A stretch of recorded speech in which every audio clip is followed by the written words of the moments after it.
Okay. So we're going to be discussing on model verbs today, right? So I'm just going to spend like maybe some 10 minutes in the beginning talking about what they are. Of course, you have already watched the lecture, so you should be knowing further details about them. But I will definitely do like a revision sorts, not like an extensive one, but maybe just discuss some basic things about model verbs, right? And then we're going to anyway straight away get into the worksheet. These are some of the topics that they are important, but then again, these are the ones which need to be determined more based on your contextual use than what fits the grammar. Because if you look at the questions, you'll understand that there are multiple answers that are possible for each of these blanks, but that is not what uh, you know uh, how you determine how this works is going to be dependent on what contextual meaning you want to derive out of it. Okay. But before I begin, I want to know if is there too much of a background noise? Do you hear anything? No, ma'am. No. Okay. All right. So this is one thing that I wanted to talk about right in the beginning, especially when you deal with topics like model verbs, right? Because they are grammatically very simple, right? So it is not something that is restrained by several rules or environments or anything. And for that reason, in a given sentence, more than one answers may look grammatically right, which is why in the exams, if you have seen the questions, usually a context is specified to you, right? So in that given context, maybe only one kind of a model verb goes, right? Not everything goes.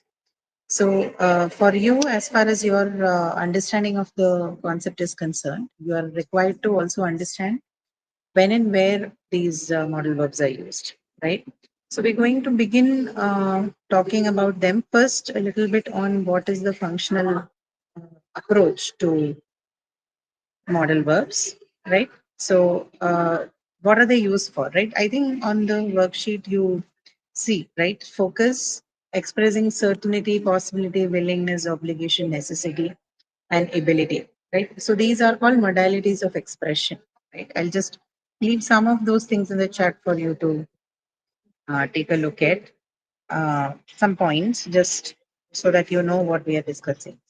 So, what are modal verbs? Basically, they're you call them modal verbs because they are used to express modalities of various modalities of communication, right? And what are these modalities? It's either to express, a possibility of something. It's either to express your ability, or it is to show you willingness about something, or to show you whether a certain action is obligatory or not, or something to show whether something is necessary or not, right? All of these things are what you call as expressions, right, or modalities of expression. So modal verbs generally help you in the communication of these various modalities, right? Sometimes more than one, not sometimes, most of the times, more than one modal verbs can help you express any of these modalities, right? So, for example, primarily possibility is expressed using the modal verb could, but there are other modal verbs which can also do that function, right? They can have that function as well. Uh, Similarly, if you're talking about, say, something like the expression of ability, primarily it is can which is uh, seen to be performing the duty, or that which helps you to express the modality of ability. But that doesn't mean that uh, cannot show other expressions as well, right? So particularly using the example of can, I'll show you how modal verbs can express more than one modalities. Primarily, it will have one function to deliver, one expression to show, but it can also have additional modalities or functions as well. Okay, so that is about the functional part of it. Now, a bit about the grammatical part, very uncomplicated. There isn't much that you need to know about modal verbs, right? They usually modal verbs do not come on their own. You cannot see modal verbs used alone in a sentence. It has to be supplied along with a main verb, right? Just a second.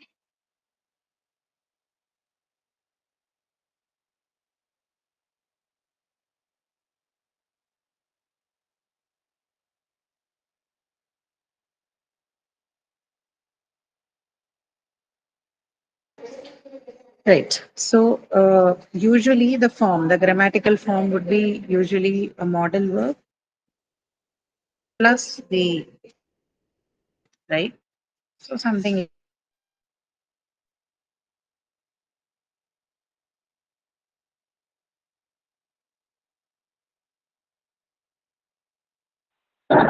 Ma'am, your voice is lagging too much, so I'm unable to understand what you were telling. So could you repeat?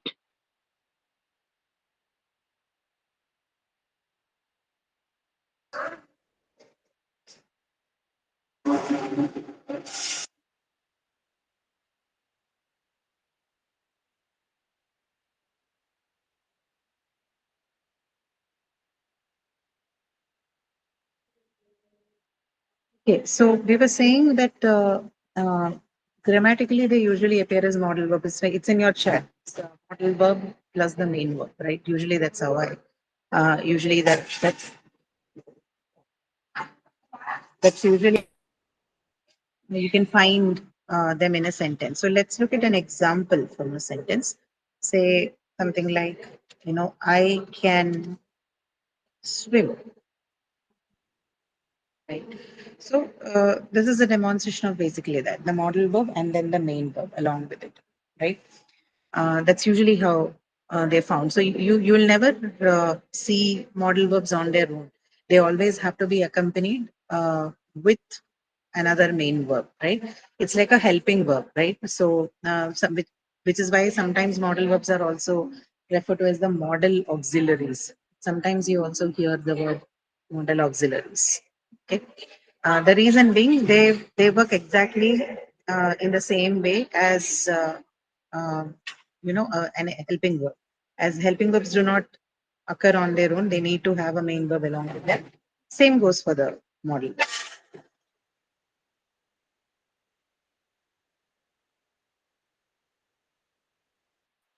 So what is Yeah. the difference between helping verb and modal verb? Modal verbs are a kind of helping verbs. That's all. Helping verb is a larger category, and modal verb is a kind of a helping verb. That's all. Okay, so that is the if you look at a sentence, this is how they are grammatically situated, right? And then you have another important aspect as far as the grammar is concerned. Okay, so which is you look at a verb like can, right?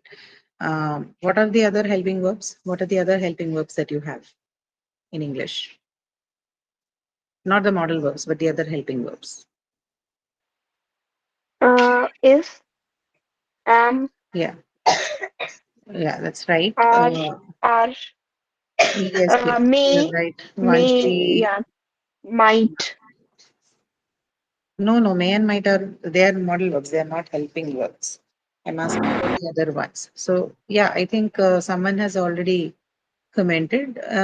Is, am, are, was, were, not will and shall. Vanshi. Did, does, do. Yes, that's right.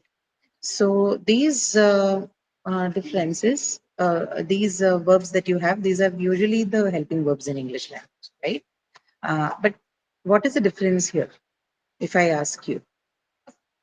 So what is the difference between, say, something like is, am, and are, and was and were?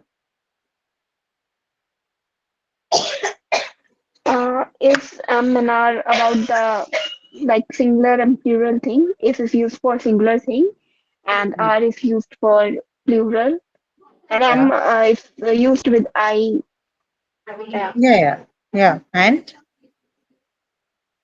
how about was, were, and all? It's in Tell past about tense the if it tense. is a Yeah, correct. so Yeah, if we someone has if answered it the already. tense is past if it is in the past, we use was and were for plural.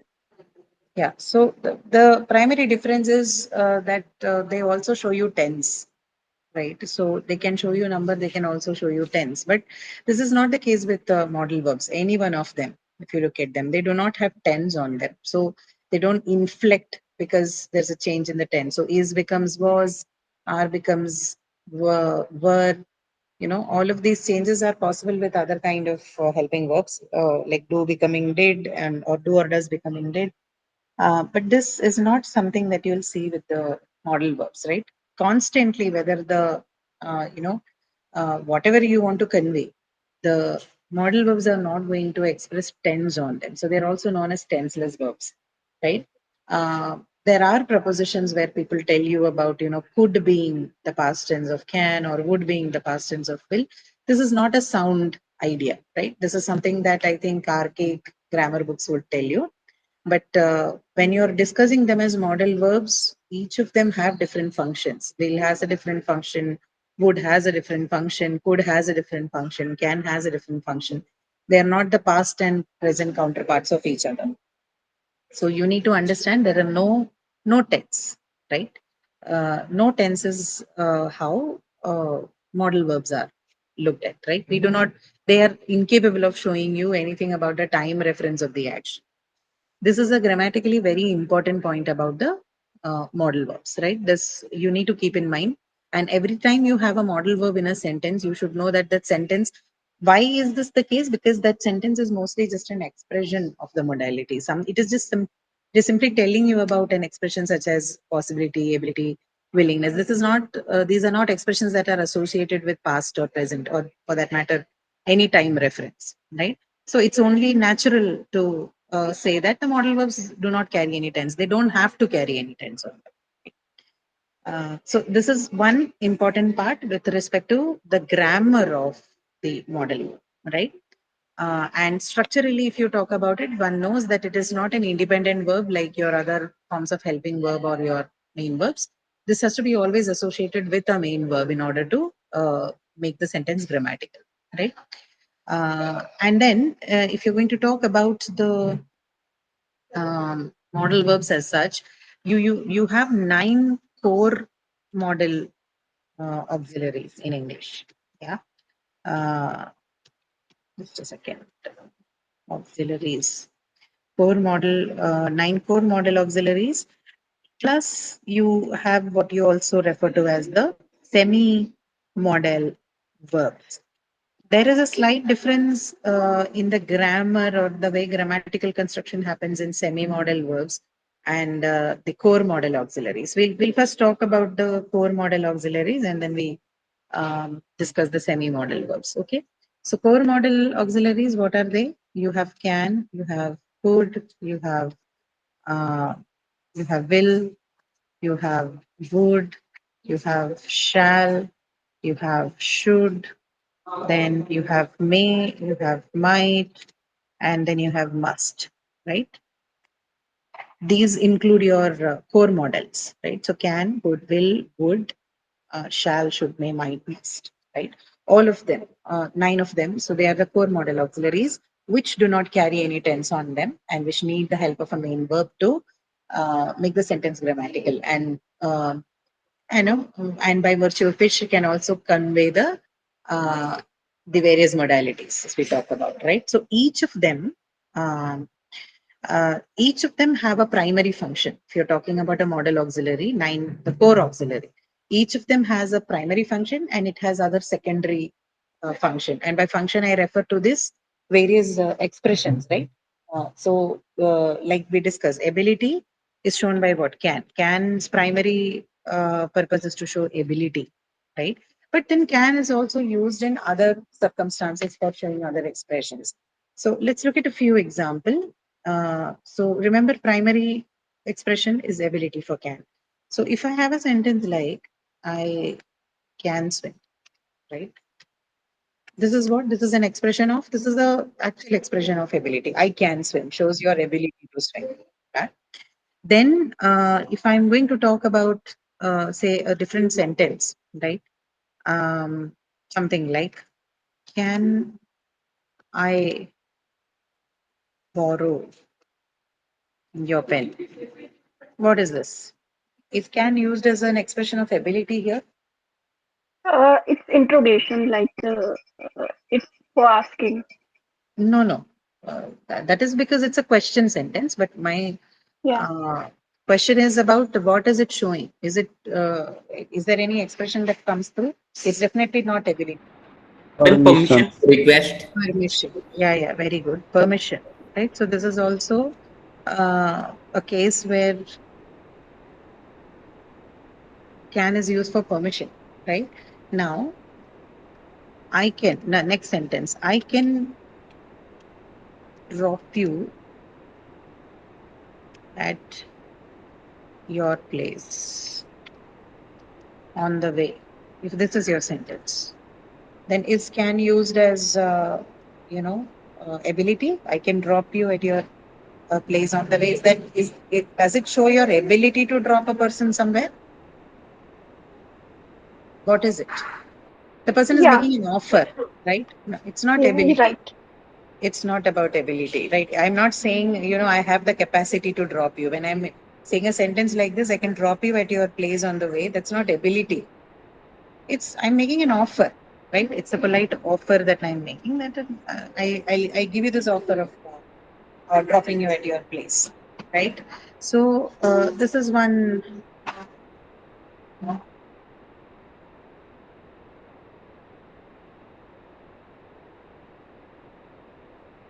Yeah. So this is you know,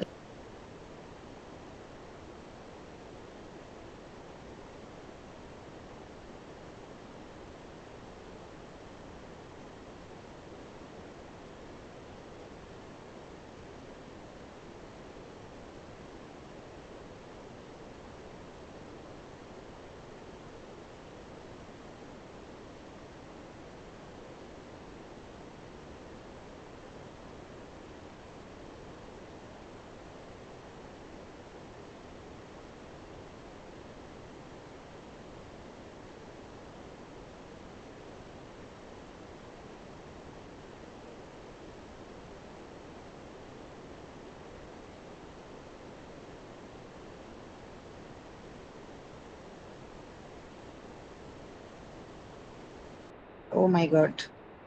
Why am I getting, my mic is getting, can you hear me now? Yes, ma'am. Yes, ma'am, you are audible. Yeah, ma'am. Now Okay, you all are right. audible. Sure. Yeah. So what I was saying is that you can also have negative forms for the modal verbs, right? So you can say can and can't, could and couldn't, wouldn't, will and won't, right?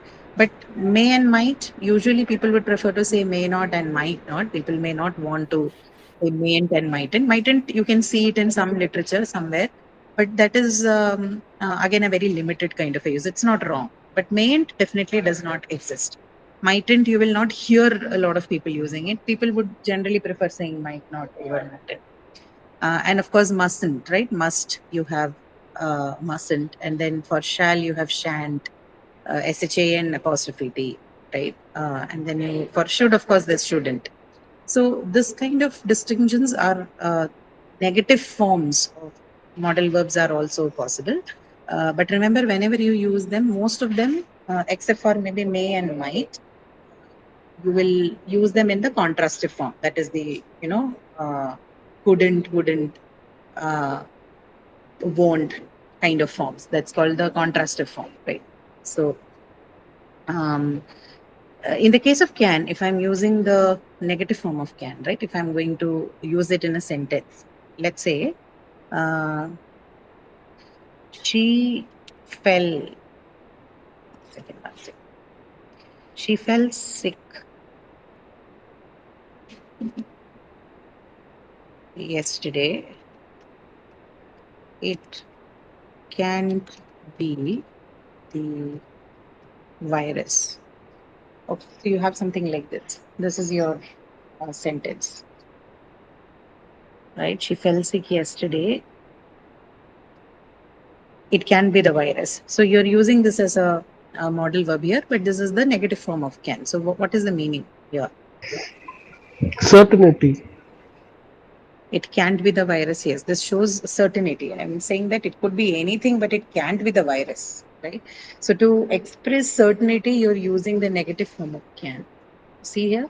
So the same model verb, could communicate different expressions, right? However, usually when you use can, the primary function of the model verb can is going to be to show ability, right? If it is anything else, the context will give you the clues of whether it's used as an ability or not, right? My point here is that every model verb is going to have multiple. It has the capacity to express or it has the capacity to show you multiple expressions, right? With one being its primary function, right? Each of the core model auxiliaries would have that. So similarly for could, what is that, primary thing? What does could show primarily? Possibility. Possibility. Yes, that's right. So could shows you possibility. How about, Politeness. yeah, no, that's okay. I'm like, it could have several other functions. Could sometimes also shows you ability, but we are only discussing the primary, uh, expression that it can show. So could shows possibility. How about would? What does would express? Polite request. A polite request. Okay. Okay. So this politeness factor, this is associated with more than one thing. Like could can also make the context polite. Should can also make the context polite. Would can also make the context polite. Mostly could and would is the one which is used to express rhetorics or politeness. Okay. But what is the primary thing? Future imaginations, or you could simply say something that is hypothetical in nature, right? That is the word you should be using. Would shows you the expression of something that is hypothetical, imaginary, or unreal, right? So maybe say sentences like, if I were you, I would have, right? If I were you, I would have done so and so. Okay. So this is basically expression of a hypothetical situation. Every time you want to talk about a hypothetical situation, would is the model verb you're going to depend upon. So that becomes its primary function. Okay. Now, how about will? Will. Not to show future time, because remember, will as a model verb cannot show you time. Okay. It also Surety in happens the to be a future. word which can, it happens to be a word which is used to show future time reference, but here it is used as a model verb. When used as a model verb, it does not show you any future time reference, not surety. There are three things which it can show you. First thing is intent, right? Your intention to do something, your intent behind doing something. So that is one thing. Additionally, what it can also do is show you, or rather express promise or threat. Okay, three things. If you look at the literature on model verb, what at least I have figured is that will as a model verb is you usually used to express these three contexts, these three expressions. One is to show the intent of the speaker, to show the expression of promise, and third is to show the expression of threat, right? So examples, I will finish this work by evening. This is not a future time reference, okay? I'll leave the uh, sentence in the chat. I will finish this work by evening. Okay. This is the first sentence showing intent. The speaker has an intent to get the work done by evening. Promise, I will get you, second, I will get you uh, an umbrella as I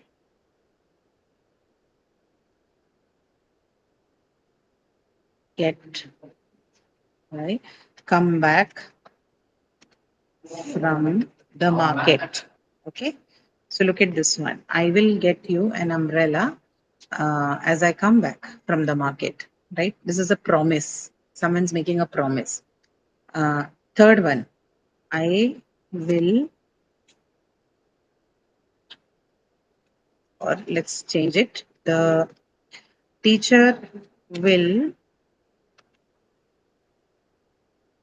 punish you if you cheat in the exams. Okay, so three different contexts, each of them expressing the first one showing you an intent, second one showing you the promise, third one giving you an expression of threat, right? So these are the three different expressional contexts which will as a modal verb can exhibit, right? Will, of course, as a verb is a future tense marker, but remember as a modal verb, these are the three expressions that will is supposed to deliver. Okay. So keep that in mind. Prediction, future prediction is not something that will as a modal verb will do for you. Prediction is entirely for the future time reference, right? When you're predicting, obviously you are including the time zone in that. Anything that is predicted can only be for the future time. So if the sentence gives you a flavor of prediction, then you should know that will is used as a verb there, not as a modal. If it's a modal verb, it should be one among the three. Okay, just keep that in mind. Then, okay, can, could, will, would. Then if you go to shall, what is the primary function for shall? Where do we use shall? Usually shall is something that you mostly use for legal obligations, when you want to show legal obligations, right? You think you want to show someone that something is obligatory, right? But more legally binding also, you use the word shall. Shall was from a very long time, will and shall were supposedly the modal verbs which were equally replaceable, right? They were considered as modal verbs which could, replace each other. So instead of saying I will do something, people would replace it with shall also. But in the modern English, particularly in the current times, shall is not something that you will see being used so frequently, right? All the functions of shall is now taken over by the word will. Will is the one which is being very increasingly used in the current English uh, conversations. Okay, shall, it has mostly it has been restricted to mostly this legal obligatory context, right? So legal obligatory sentences would mean, something like, if you read how the courts even today, they write a verdict or they pass a judgment for something, you will see that the legal documents tend to use this word shall a lot. The petitioner shall pay an amount of so and so towards so and so, right?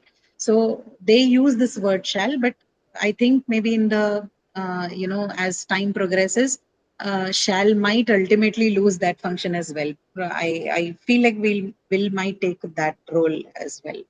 Okay, even if you look at the verdicts that come out now, right? People are trying to make that changes, but if you look at the primary function of shall, then at least for the current use, for the time that we are now living in, usually it is restricted to this legal context. Besides that, you might not have. Some other use that shall can have would be something like in a question tag, right? So say something like I say, let's have a meeting tomorrow. Okay, let's have a meeting tomorrow. Let's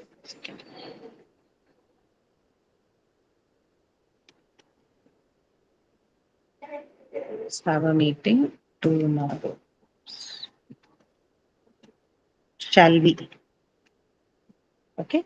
So here, how are we using shall? It's more like, you're adding a confirmatory tag, right? So shall now is also used mostly in this question tag sentences, but as a modal verb, mostly it is restricted to the legal context, right? The legal obligatory context. So that is what shall's function is. Besides that, you will not find them. Sometimes you will also see them in permissions, right? Like in this case, let's have a meeting tomorrow. It's a question tag, shall we? But this question tag is doing the function. The function that it's performing is that of, seeking permission, right? So this is the maximum. This is the limited function that now shall has to perform in English language. Okay. Now, next. So what is the core function of shall? Legal obligation. Yeah, legal obligation. That's right. Sorry. Okay, so then happened. Second. Yeah. How about should? Should. This is mostly for advice, right? When you want to give people some kind of an advice, should is for advice. Uh, Let me give you an example or suggestion. Okay, two things. One is advice. The second thing is suggestion. Both can be used. Should can be used to express both of this, advice and suggestion, right? So examples like if you are in the city, you should meet with your friends. A lot of people would read this as something that is binding, something that is obligatory, necessary. No, should does not give you the reading of necessity. It gives you a reading of obligation, but it's more like a personal obligation, right? It's not a necessary thing. No one's telling you if it is necessary, then what would you say? You must, right? If you're in the city, you must meet with your friends. This is more like a statement that shows necessary obligation. But should is mostly a personal obligation, a social personal obligation, where you're basically saying, well, your choice, but this is my suggestion.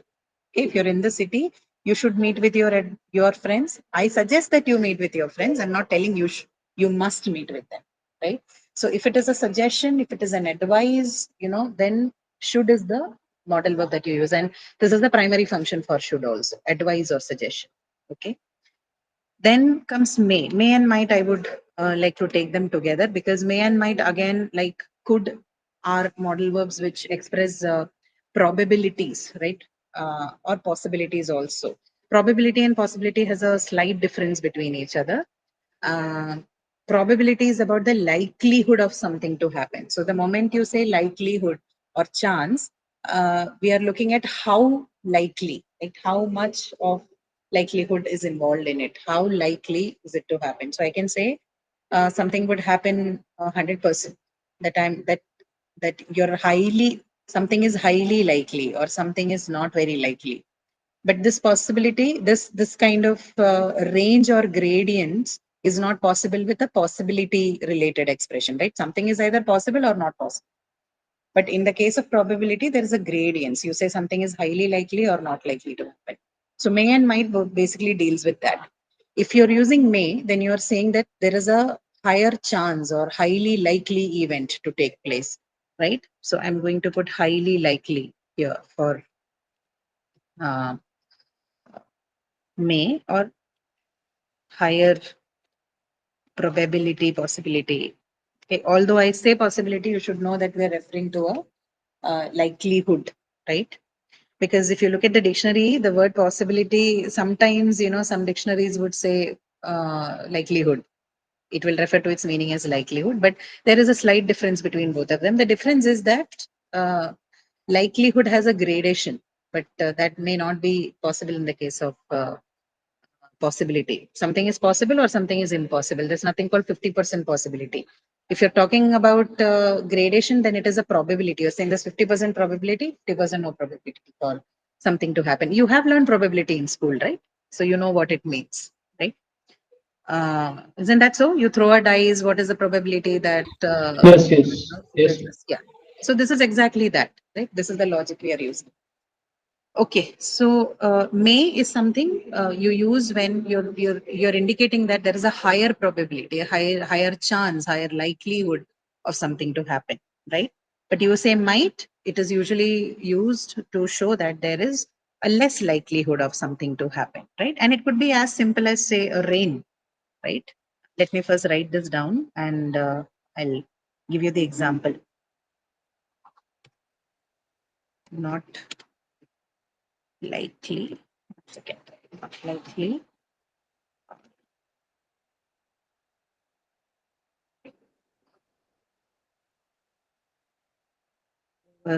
Chances. Okay. So example. So if I say it might or it may, let's take may, it may rain tonight, right? What am I trying to say? How do I rephrase this sentence in order to include the meaning of the word may here? How can I rewrite this? It may rain tonight.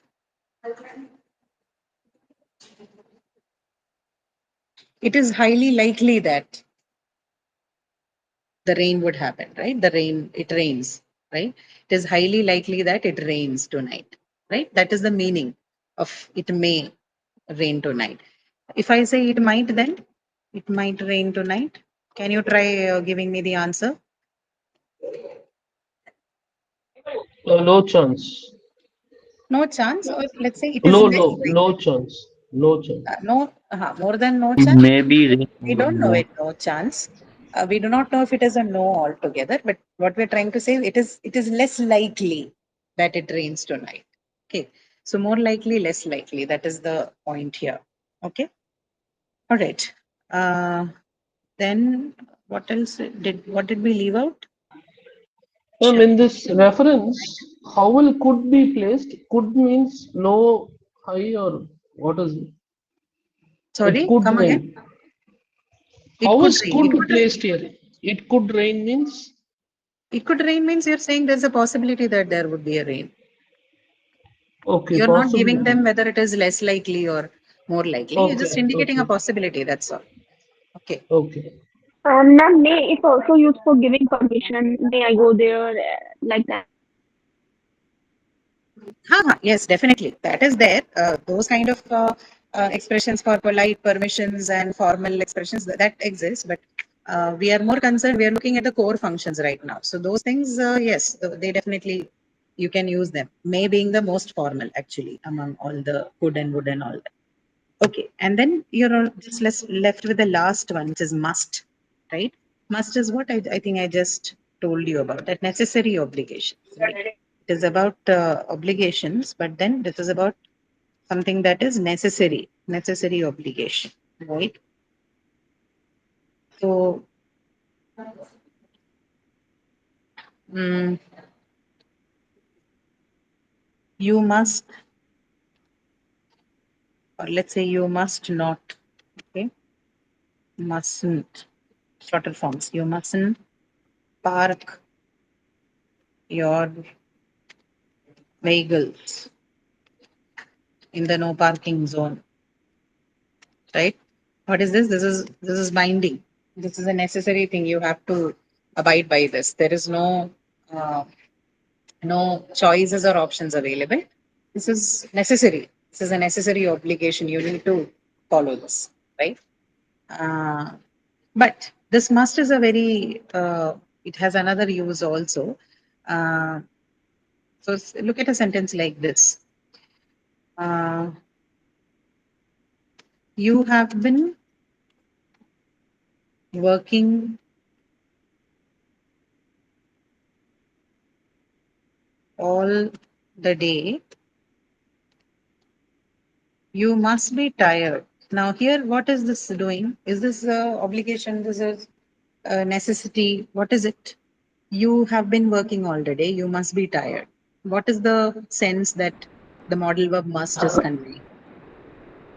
Something routine type. Something routine. No, not about routine. Surety, Surety. Okay. Read a little more. Try to understand it a little more. Certainty. and prediction. Certainty. Prediction. Certainty. Okay. Anything else? You must be tired. Look, take it very casually. Like you have been working all the day. You must be tired. Stating the obvious. Possibility. What is it? Sorry, come again. I'm stating the obvious. Possibility. Stating the obvious. Okay. Um, a little more. You must be tired.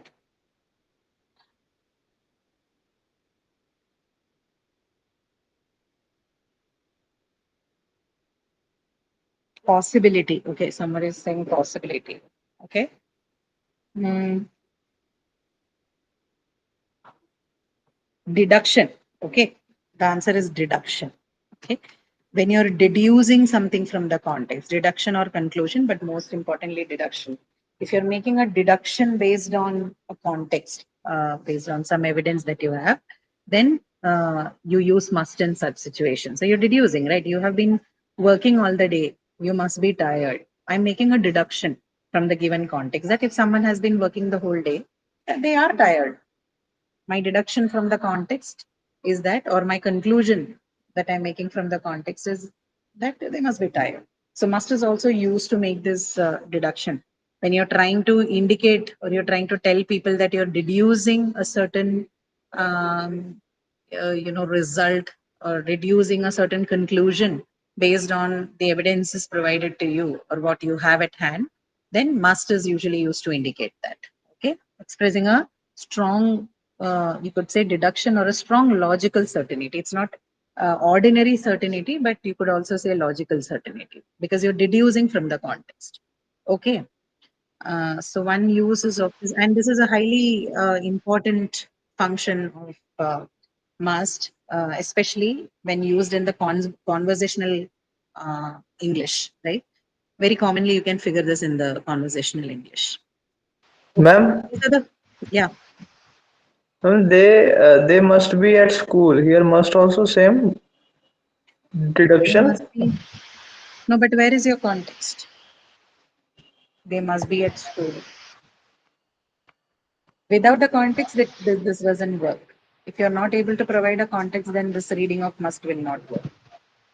You need to have something that goes before that, from which this deduction sentence can be drawn. Otherwise, anybody can. They must be at school can also be read as a an obligatory sentence. So if you have to get the deduction meaning, then context is important. Okay. I mean, this sentence, he must be tired after such a long drive, and that must is using deduction. She must be tired from the long drive. Yes, there is because you have a context specified. That's right. Okay. Ma'am, for must, what is the core one? Necessity is the core, correct? Yes, yes. That's right. And deduction is deduction, and what else is additional? Deduction, that is what mostly is an additional one. Obligation, is it there? Like, I must visit him today. Necessity is by itself an obligation, right? When you're making something necessary, you are saying there's an obligatory requirement there. So they're Okay. not two different things. Okay.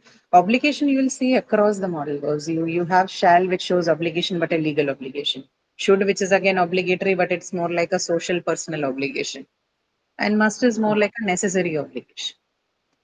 Okay. Ma'am, In the the deduction we Quizman use. exam, in the Quizman exam, we had a statement stating the land is dry. Mm. It dash there dash been a drought. Hmm. The land is dry. You want me to type it? So you should have no. I heard you. So my immediate answer would be must. There must have been a. But it could have been no, man. There have been multiple reasons why the land is dry. There could be multiple reasons, but the reason is already given to you, right? Isn't it? The sentence itself is the reason, right? Isn't that the case? The land is dry, and you're drawing the conclusion from that. See, there could be multiple, but that is not our concern. The context specifically tells you that there is an evidence, and from this evidence, you draw a conclusion. Hence, must goes. What other answer do you think would fit there? Could No, like not could. the land is No, dry. so It could that have is the been like problem. Could is usually used to indicate possibility. So we are not talking about a possibility. You are making a conclusion based on the evidence. For that, you need to use must. Okay, it's not a mere possibility.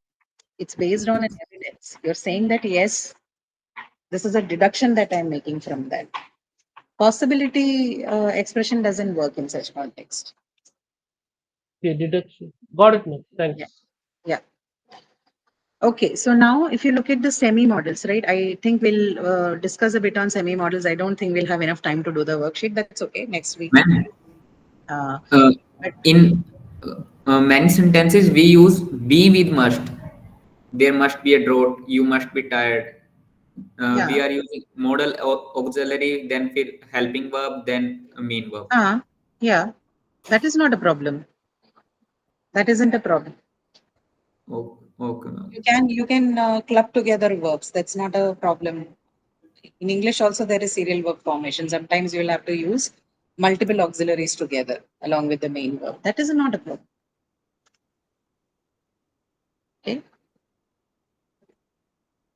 Okay. So semi-models, you have a bunch of them. I may not list down all of them, but I'll just show you what these semi-models are, just to also show you how they are a bit different from your core auxiliaries. So you have words like ought to, have to, supposed to, then you have going to, right? What else? Need to, right?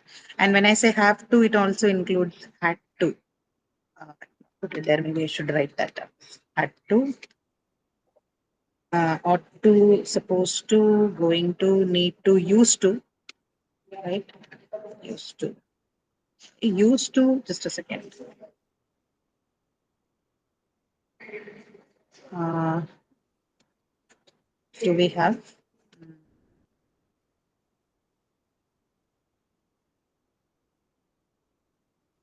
Yeah, used to also. It's my bad. What else do we have? We have ought to, have to, had to, supposed to, going to, need to, used to. Yeah, that's mostly the most commonly used semi models in English.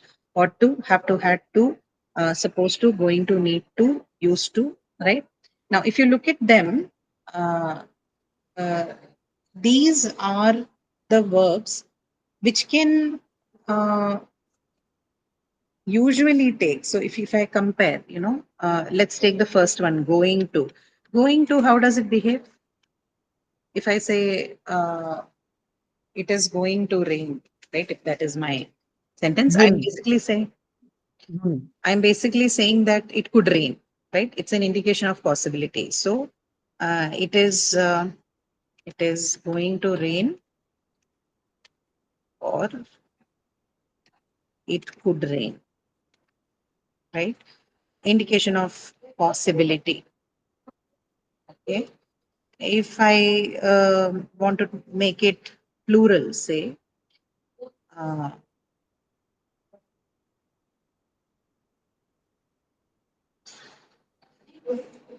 the shops are going to, are going to close by 5 p.m. versus the shops could close by 5 p.m. Right? Do they give you the same reading? Just check it. Space. The shops are going to close by 5 p.m. The shops could close by 5 p.m. Yeah, more or less the same. Yes, sir. Yeah, right. So what we're trying to do is, but then compare these two, right? It is going to rain, and then the shops are going to close by 5 p.m. What difference do you see here, particularly with respect to that semi-model? Compare both the sentences with going to and could, and then tell me what differences you see. It is going to rain. It could rain. The shops are going to close by 5 p.m. The shops could close by 5 p.m. What difference do you see between the Highest, semi-model and model? Between the And semi-model and the model. first one is almost certainty, and second No, one no. is Surety and certainty. Okay, leave the expressions aside. The expressions are same. They're all showing possibility. I'm asking you to compare the structure. It is degree, like one show the highest level of possibility, another shows little lower level of possibility. I repeat my question. Compare the structure. I'm not asking you what differences do they have in expressions of modality because they're the same. Both shows possibility. Question is structurally compare them. What difference do you see between the core model auxiliary in both the cases and the semi-model auxiliaries in both the cases? Like, They are sensitive semi-model numbers, semi-model right? auxiliaries are in continuous tense. No. Okay, let me help you. So, see, look at that. It is going to rain, and then you have the shops are, right? So, which means these semi models, they're a bit sensitive to, they can be sensitive to number or agreement. This is not something that you have seen in the case. Look at this, it could rain, the shops could close. Do you see any difference here? It's still modal verb plus the main verb. But if you look at the semi model, one has an is and the other has an are. And this is not because of the tense difference, this is because of the number, the agreement difference, right? So your semi-modal verbs, they can get inflected. That is the main point. They may be inflected for number or tense. Okay. I don't have an example for tense right now. Let me check that and see.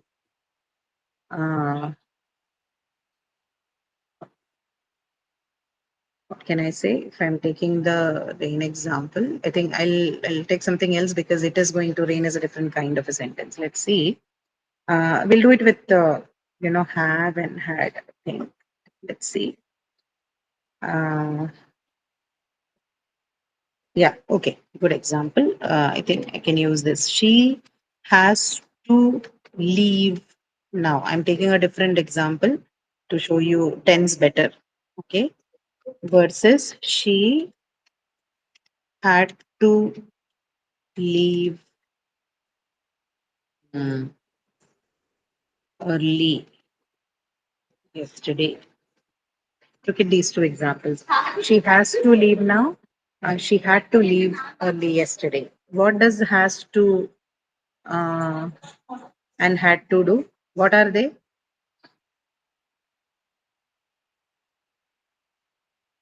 They're semi-modals, right? They're semi-modal verbs. Both has to and had to are semi-modal verbs, right? What do they express?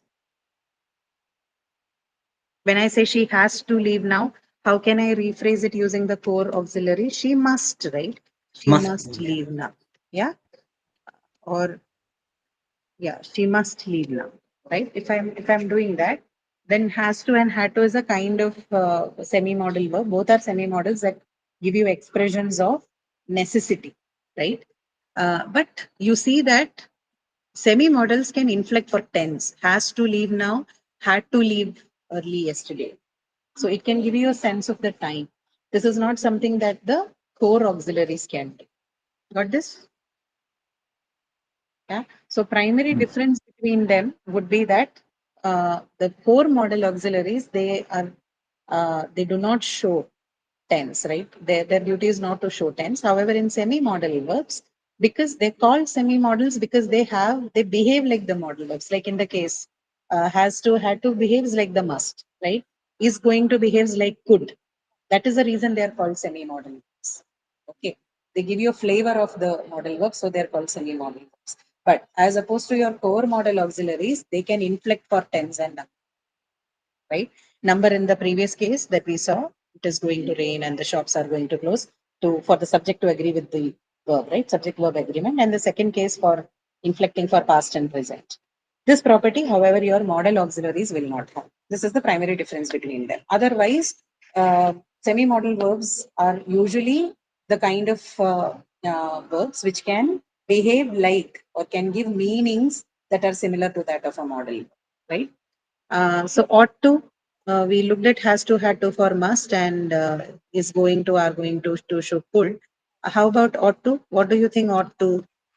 Ma'am, she had to leave early yesterday, ma'am. This sentence, Ah, this doesn't have an element of obligation like in case of ah. she has to leave now, no? No, it does. When you say she had to leave early yesterday, you're saying that she necessarily had to leave. That's the Means reading. due to her work or something. No, forget about whatever the reason was, but that word had to tells you that someone had to necessarily do it, had to leave early. Right. Okay. Yeah. Don't bother about the reason. That could be anything. Don't read beyond the sentence. Okay. So ought to, Excuse me, ma'am. yeah, go ahead. Sorry, I joined late, ma'am. Will I get the recordings, ma'am, of this Yeah, you will class? get the record. Yes. Where should I find it, ma'am? Please find it on the calendar itself, wherever you Ma'am, have signed in. ma'am, ma'am, when I click on the calendar playlist, I'm only one recording is there of the first Yes, session, ma'am. yes, I couldn't find it. Now, please check. Other recordings are not there, ma'am. It is uploaded now. Please check. It's available. Okay, I checked it before the class. Yeah. okay. So Okay. Thank you. ought to, what will ought to be parallel to? Should. Okay. The model verb should is what ought to is. Like when I say that if you're in the town, you ought to meet with your friends, basically means you should meet with your friends. That is suggestion. Not saying you definitely should. It's a personal obligation. It's good if you do that. So ought to is something that runs parallel to should. Supposed to, you are supposed to wear your you're supposed to leave your slippers outside the room. What reading does the semi-modal suppose have? Shall Again, obligation. Again, obligation, right? Social obligation. It's not strong like in the case of must, but like a duty, right? Again, supposed to also work similar to should. Both ought to and supposed to works like should. I know a lot of people look at supposed to as must. You are supposed to is read as must. You must. But actually, the reading, the way it is used is as should. Both ought to and supposed to refer to the modal verb should. Okay, it's more like an advice. So when you use ought to, you're using should as a suggestion. If you're using supposed to, then should is used mostly as a advice, mostly as an advice. So supposed to for advice and ought to for suggestion, both indicating should. And should can be used for both advice and suggestion. Okay. What else are we left with? There was one more semi-model that we looked at. No, what was that? Need to. Yeah. How about need to? You need to lose weight.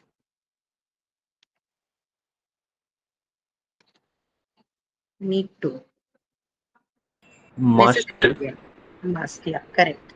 Correct. So need to, must, which means it behaves similar to have, has, and to. Okay. Need to or have to, has to, had to, they all point more towards the meaning of must, right? Obligation, necessity. Okay. So these are the more commonly used semi-models. I do not remember any other semi-models that are discussed otherwise. If there are any, please refer it to me. I'll see what they are. But the more commonly and most abundantly used semi-models, which you can see in the English conversations, are these. Okay, there could be more, saying more, but these are the ones that you need to know and know how they are used. You know what is their correspondence to the model auxiliaries. Which model auxiliary do they correspond to? That you need to know. And keep in mind that they can inflect for number and tense, unlike your core model auxiliaries. Okay. Any questions that you have before I wind up for today? I'm not taking up the worksheet. Now that I've covered it in detail, we have had a full length discussion on model verbs. We'll take up the worksheet next week. Any questions that you have about the basic understanding of what modal verbs are, what their functions are, how its grammar works? Anything? Again, explain deductions once. Deduction, when we use deduction. Deductions, usually you use the word must, right? So you need to have a premise or a context specified from which you can draw an evidence to make the conclusion using the modal verb must. So if you say When we are, that when we are sure about that, he must be tired like that. not sure, don't, it's not about certainty, it's about your It's about you having a premise to draw that conclusion. Right? You have some evidence that premise to make that conclusion. Okay. So, like the example that he provided, no, which you had for the exam. So the land looks dry. There must have been a drought. I think that was the sentence, if I'm not wrong. So that initial sentence, which says that the land was dry, is giving you a premise to draw evidence from. That it has a premise, it has an evidence in that premise, which tells you that, which helps you make the conclusion in the next sentence, or the deduction in the next sentence, that there must have been a drought, right? So it's not about surety. We are not saying anything with surety. The context of certainty does not exist in the sentence. We are only drawing a conclusion based on the deduction is based on the evidence that you have in the previous sentence. Okay, nothing about certainty is in it. That reading doesn't come in. Ma'am, one more question. About comprehension, I do practice about that also, but in this exam, I'm not able to solve the questions. Like it's a 4 question, but I face difficulty in that. So, can you give some tips or advice how to practice? For reading How to comprehension. solve? Sorry, ma'am. Is it for reading comprehension? Yes, ma'am. Yes, ma'am. Reading comprehension actually can be advised many things, but again, comprehension is difficult for people who are not in the habit of reading. But maybe for the exam purpose, what you can do is you first of all you need to first look at the questions before you even get into the passage, right? Read the questions first, and then go back to your passage. So you know that what you are looking for. Read what questions they are asking, what they want you to look at, and then having understood that, go back to your passage. And as you read, try to locate these questions wherever you think is applicable. So the reverse technique works. Try to then scan through the passage. That's what mostly helps. I've seen these questions. Those questions are not very difficult. Mostly they ask you about, you know, something related to the word and its meaning, or something that's a synonym of this word. Not very difficult, but I think reading the question first and then getting back to the passage usually helps, because it helps you avoid clutter, right? When you're reading it just like that, you're reading it mostly for information that you do not require, right? So reading question first and going back will help you focus on what the question is asking you about. It will give you more clarity while you're reading. Okay, that is one thing that you can try. Ma'am, for the NTEM Ma'am, exam, my query is Just a second, just wait for him to finish.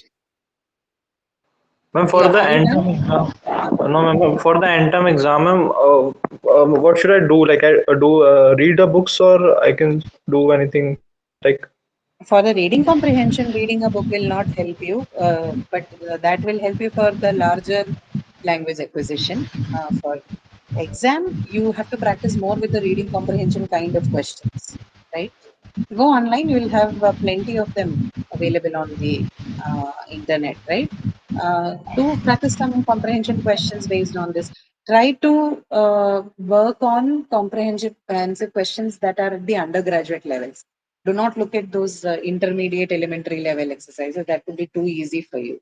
So try to do the ones that are at the undergraduate level.